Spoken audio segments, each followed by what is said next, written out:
கூலி படத்துல ஒரு கேரக்டரை சுத்திலாலே தலையில அடிச்சு கொண்டு மண்ணுக்குள்ளேயும் புதைச்சிருவாங்க. அந்த கேரக்டர் பாத்தீங்கன்னா மறுபடியும் உயிரோட வரும். அதுக்கு சில எக்ஸ்டர்னல் ஃபேக்டர்ஸ்னால இந்த மாதிரி இறந்து போனவங்க மறுபடியும் உயிரோட வந்துருவாங்க. ஸோ இதுக்கு பேர் லாசரஸ் சிண்ட்ரோம் அப்படின்னு சொல்லிட்டு ஸ்ருதிஹாசன் ஒரு எக்ஸ்பிளனேஷன் கொடுப்பாங்க. பட் உண்மையாவே லாசரஸ் சிண்ட்ரோம் அப்படிங்கிறது யூஸ்வலா கார்டியக் அரெஸ்ட் ஆன பேஷண்ட்டுக்கு அவங்களோட ஹார்ட்டோட ஃபங்க்ஷனை மறுபடியும் கொண்டு வரதுக்காக சிபிஆர் இல்லைன்னா எலக்ட்ரிக்கல் ஷாக் கொடுப்பாங்க.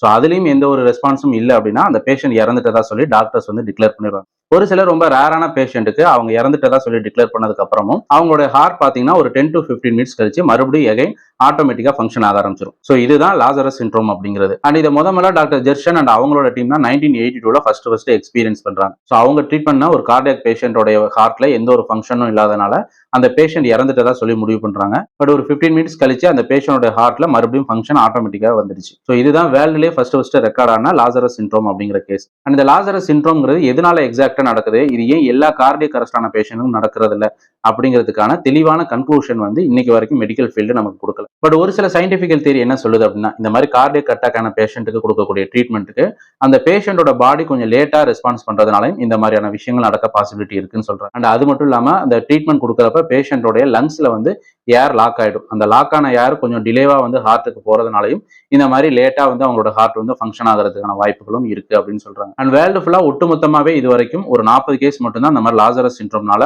உயிரோட வந்திருக்காங்க அப்படின்னு சொல்லிட்டு ரெக்கார்ட் ஆகி. அண்ட் இதுலயுமே ரொம்ப ரேரஸ்ட் கேஸ்னா 2013 நடந்த அந்தோனி ஹேல் அப்படிங்கிறவருடைய கேஸ் தான்.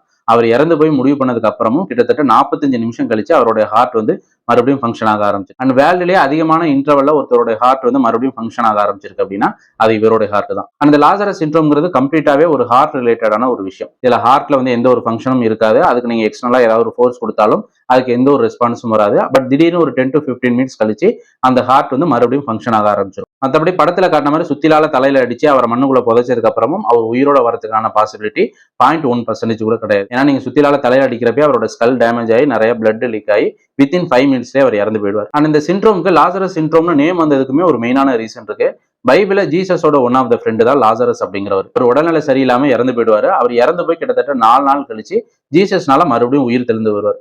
ஸோ அந்த இன்சிடென்ட்டை இன்ஸ்பயர் பண்ணி தான் இந்த விஷயத்துக்கு வந்து லாசரஸ் சிண்ட்ரோம் அப்படிங்கிற நேமும் வந்திருக்கு.